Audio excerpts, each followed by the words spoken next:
अबे हटा ना गाड़ी यार, 2 गाड़ियों की जगह ले ली है। जाहिल आदमी समझ नहीं आती, अजीब लानत तेरी शक्ल पे। हल्ली वल्ली यार, जाहिल अवाम।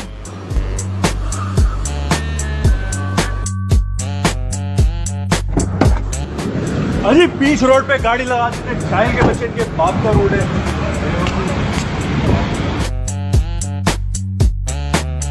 अबे कहाँ चले गए पैसे यार? जैसे यहाँ आवाम का दिमाग खाली ना हमारा अकाउंट।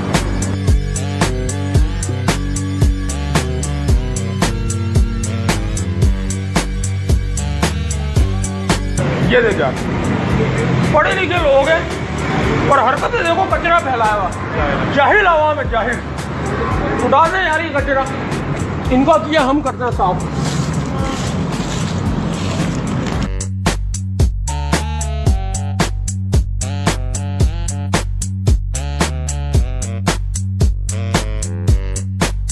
ये देख यार, पूरा शहर गंदा किया है। जहाँ देखो थूकते रहते हैं यार। जाहिल अवाम है यार।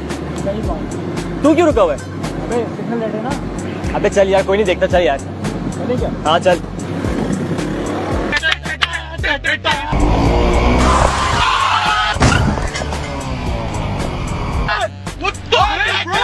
पागल का बच्चा सिग्नल नहीं दिख रहा, मरेगा जंगली के बच्चे।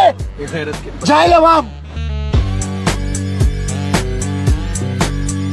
जंगली थे साले, मर जाते अच्छा था। अच्छा छोड़ना यार, बच्चे देख, बच्चे। हमारे साथ भी एक सेल्फी ले लो। हम भी आ जाए सेल्फी में। हमारे घर में माँ बहने नहीं है क्या? बिल्कुल ये जाहिल अवाम है यार। गाड़ियाँ नहीं आ रही, रोड क्रॉस कर रही। चलो आगे चलो। ये क्या हो गया यार? लड़कियाँ जा रही है, देख के तो चला दिया करो यार। अजीब यार, अजीब लोग हैं आप लोग। ऊपर नजर नहीं आ रहा, ओवरहेड बनाया हुआ इन लोगों ने। जाहिल अवाम, क्या होगा इस मुल्क का? यार आगे तो रश हो रहा है, थोड़ा सा रॉन्ग ले लेता हूँ। ठीक है, रॉन्ग में आ रहा है। अबे अबे अबे अबे, ओ भाई क्या हो गया? रॉन्ग में क्यों आ रहे हो? मेरे भाई ये जाने का रास्ता है, आप गलत जा रहे हो। अजीब जाहिल अवाम है यार। अल्लाह करे पार्किंग मिल जाए मुझे यहाँ पे। अरे ये रही पार्किंग, अच्छी खासी 3 गाड़ियों की जगह है। पूरी गाड़ी लगा दूंगा मैं यहाँ पे।